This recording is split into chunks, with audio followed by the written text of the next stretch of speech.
આદ્રા નક્ષત્રનો પ્રવેશ અને કેરીના ત્યાગનો નિવેશ.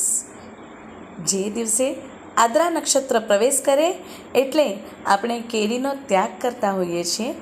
આ આદ્રા નક્ષત્રમાં જ કેરીનો ત્યાગ શેના માટે?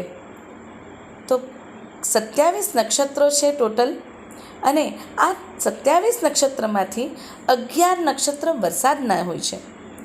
જે 11 નક્ષત્રમાં પ્રથમ આદ્રા નક્ષત્રથી વરસાદની શરૂઆત થતી હોય છે.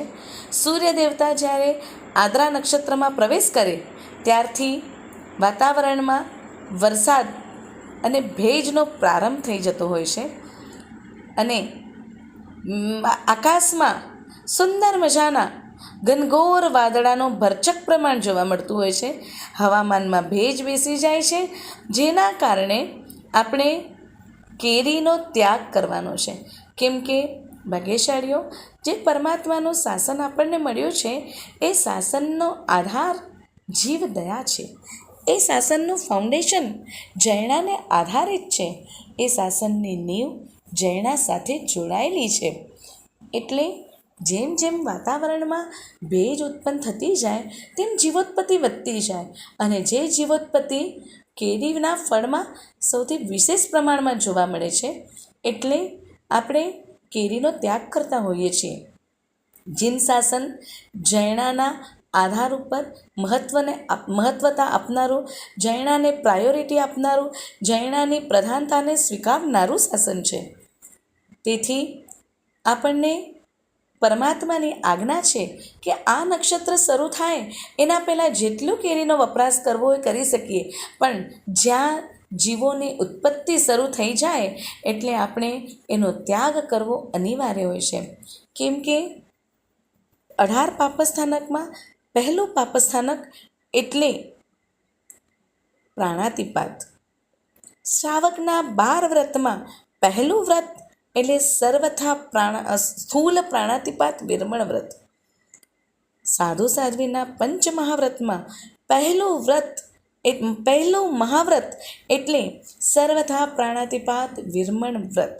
ધર્મની શરૂઆત આપણે જીવ હિંસાના અટકાયતથી કરવાની છે. જીવદયાના પરિણામને દ્રઢ કરવા દ્વારા કરવાની છે. જેમ જેમ આપણે જીવદયાના પરિણામને દ્રઢ કરતા જઈએ તેમ તેમ આપણા જીવનમાં ધર્મનું સ્થાન ખૂબ ઊંચું થતું જાય છે. આપણા હૃદયમાં જીવદયાને પ્રસ્થાપિત કરવા માટે આ વ્રત અને મહાવ્રતોનું પાલન છે.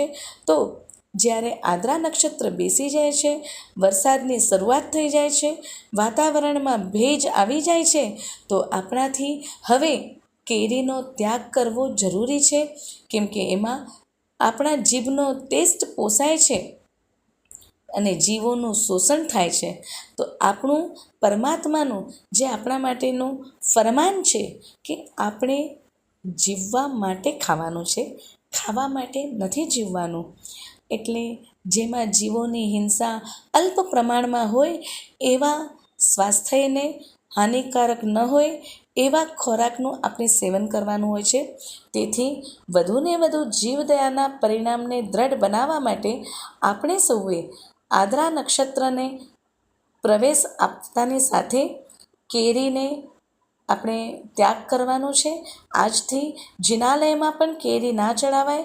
કેમ કે જિનાલયમાં ચડાવેલી કેરીનો કોઈ પણ વપરાશ કરે તો આપણે ક્યાંક ને ક્યાંક એ દોષના ભાગીદાર બનતા હોઈએ છીએ. જે વસ્તુ આપણે નથી વાપરવાની, જે વસ્તુ આપણા માટે અવશ્ય બની રહી છે, એ વસ્તુ આપણે હવે જિનાલયમાં પણ પરમાત્માને અર્પણ ન કરાય. કેમ કે જે જિનાલયમાં અર્પણ કરીએ છીએ તેમાં આપણો ભાવ છે કે આપણી રસનો ત્યાગ થાય, રસનેન્દ્રિય ઉપર વિજય પ્રાપ્ત થાય. તો જીવદયાના પરિણામ સાથે આપણે આજથી કેરીને દેરાસરમાં પણ ચડાવવાની નથી અને કેરીને આપણા ઘરમાં પણ લાવવાની નથી. ગુરુ ભગવાન પાસે જઈ અને સહર્ષ કેરી ત્યાગનું પચખાણ લેવાથી આપણા જીવનમાં પરમાત્માની પ્રત્યેની જે શ્રદ્ધા અને અહોભાવમાં ખરેખર વધારો થતો હોય છે. આવું અદ્ભુત જીન શાસન, જે જીન શાસન આપણને આટલી બધી જીવદયા શીખવાડે છે કેમ કે જીવો અને જીવવા દો આ નારા સાથે આપણે આગળ વધીએ છીએ. જૈણા એ મારી જનની છે, જીવદયા એ મારી માતા છે, એવી પરમાત્માની વાણીનો આપણે સ્વીકાર કરીએ છીએ. પરમાત્માની આજ્ઞા સ્વરૂપે તિલક જ્યારે આપણે મસ્તકે ચડાવીએ છીએ તો એ આપણા સૌનું કર્તવ્ય છે કે આપણે દ્રવ્યથી અને ભાવથી જીવદયાના ઉત્કૃષ્ટ પરિણામ સાથે, જૈણાના પ્રકૃષ્ટ પરિણામ સાથે આપણે કેરીના ત્યાગને સહર્ષ વધાવી અને પરમાત્માની આજ્ઞાને ખરેખર શિરોધાર્ય કરવાના સાચા અર્થમાં અધિકારી બનીએ.